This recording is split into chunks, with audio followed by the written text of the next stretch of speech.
দক্ষিণবঙ্গে বিরাজ করেছে ঘূর্ণাবর্ত। আর এই ঘূর্ণাবর্তের কারণে আজকে সকাল থেকে রয়েছে নিম্নচাপ এবং মেঘলাভাব। এরই মধ্যে দমকা চড়ো হওয়া প্রায় বয়ে চলছে 40 থেকে 50 কিলোমিটার।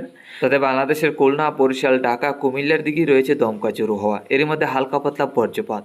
আর এই হালকা পাতলা বজ্রপাতের সাথে দমকা চড়ো হওয়া এবং দিনভর মেঘলাভাব আগামী 3 থেকে 4 দিন ভরা একটানা থাকবে। তারপর কিছুটা পরিষ্কার হবে, মাঝে মধ্যে ঝড় বৃষ্টি হলে তেমন মেঘলাভাব এবং দিনভর ঝড় বৃষ্টি হবে না। তারপর আবারও একটা ঘূর্ণাবর্ত তৈরি হবে, যার কারণে নিম্নচাপ তৈরি হবে।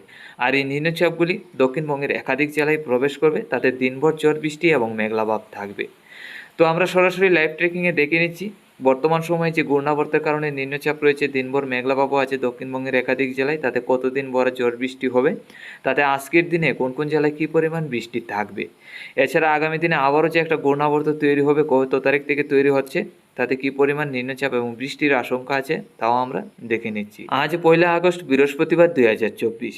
দেখুন, আজকে সকাল থেকে যে ঘূর্ণাবর্তটা বিরাজ করেছে দক্ষিণবঙ্গের উপর, এরই মধ্যে নিম্নচাপ রয়েছে উড়িষ্যা, কলকাতা, এর মধ্যে ত্রিপুরা, বাংলাদেশের উপর।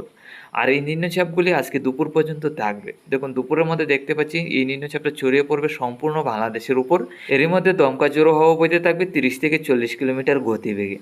আজকে বিকালের মধ্যে গেলেও আমরা দেখতে পাচ্ছি নিম্নচাপ এবং মেঘলাভাব থাকবে ত্রিপুরা সহ বাংলাদেশের একাধিক জেলায়। একথা আজকে সারাদিন ভরে ঝড় বৃষ্টি হবে, এরই মধ্যে সারাদিন ভর মেঘলাভাব থাকবে ত্রিপুরা, বাংলাদেশ, কলকাতা, পশ্চিমবঙ্গের একাধিক জেলা, এছাড়াও উত্তরবঙ্গে শিলিগুড়ি, আলিপুরদুয়ার, গুয়াহাটি, আসামে শিলচর, করিমগঞ্জ, হাইলাকান্দি জেলাগুলি সহ। তাতে আজকে রাত্রির মধ্যে গেলে দেখতে পাচ্ছি সারা রাত্রি ঝড় বৃষ্টির আশঙ্কা আছে। তারপর আগামীকালকের মধ্যে গেলে আগামীকালকেও আমরা দেখতে পাচ্ছি নিম্নচাপ এবং মেঘলাভাব থাকবে। তবে আগামীকাল সকাল থেকে বাড়ি থেকে অতি ভারী বর্ষণ হবে রাজশাহী, খুলনা বিভাগে। এছাড়া কলকাতার মধ্যেও পশ্চিমবঙ্গের একাধিক জেলায় ঝড় বৃষ্টি থাকবে, বাড়ি থেকেও অতি ভারী। আমাদের ত্রিপুরা সহ বাংলাদেশের বাকি জেলাগুলির মধ্যে মেঘলাভাব থাকলেও হালকা পাতলা ঝড় বৃষ্টি সকালের দিকে দেখতে পাচ্ছি। উত্তরবঙ্গে শিলিগুড়ি, আলিপুরদুয়ার, গুয়াহাটি, আসামে শিলচর, করিমগঞ্জ, হাইলাকান্দি জেলায় থাকবে বাড়ি থেকে অতি ভারী বর্ষণ, এরই মধ্যে বজ্রপাতও থাকবে হালকা পাতলা। তারপর আগামীকাল দুপুরের মধ্যে গেলে আমরা দেখতে পাচ্ছি নিম্নচাপ এবং মেঘলাভাব থাকবে, ঝড় বৃষ্টি হবে হালকা পাতলা। তেমন ভারী বৃষ্টি না হলেও হালকা পাতলা চিটাফোটা বৃষ্টি চলতে থাকবে আগামীকাল দুপুর পর্যন্ত। বিকালের মধ্যে গেলেও মেঘলাভাব থাকবে। আমরা দেখতে পাচ্ছি আগামীকালকেও সারাদিন ভর ঝড় বৃষ্টি হবে।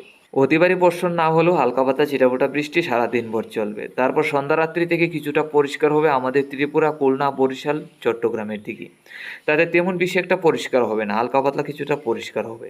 মধ্যরাত্রির মধ্যে গেলে আগামীকাল আবারও নিম্নচাপ প্রবেশ করবে, তাতে নিম্নচাপের কারণে ঝড় বৃষ্টি থাকবে। তারপর 3 তারিখ সকাল থেকে ঝড় বৃষ্টি দেখতে পাচ্ছি, দুপুরের দিকে পরিষ্কার। তবে 3 তারিখের পর থেকে কিছুটা নিম্নচাপ এবং বৃষ্টির পরিমাণটা কিছুটা কমবে, তাতে মাঝে মধ্যে সূর্যের আলো পাওয়া যাবে এবং মাঝে মধ্যে বৃষ্টি হবে। তাতে 3 তারিখ থেকে 5 তারিখ এবং 6 তারিখ পর্যন্ত মাঝে মধ্যে বৃষ্টি এবং মাঝে মধ্যে মেঘলাভাব। তারপর আবারও 9 তারিখ থেকে ঘূর্ণাবর্ত বিরাজ করবে দক্ষিণবঙ্গের উপর, তাতে নিম্নচাপও চলে আসবে।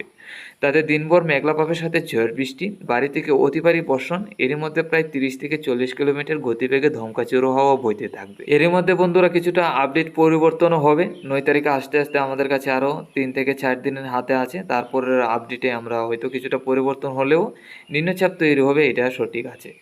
তো বন্ধুরা, আমরা প্রত্যেকদিন নজর রাখবো এবং প্রত্যেকদিন আপডেট নিয়ে আসবো। আর আমাদের চ্যানেলে নতুন হয়ে থাকলে আমাদের চ্যানেলটাকে সাবস্ক্রাইব করে রাখবেন।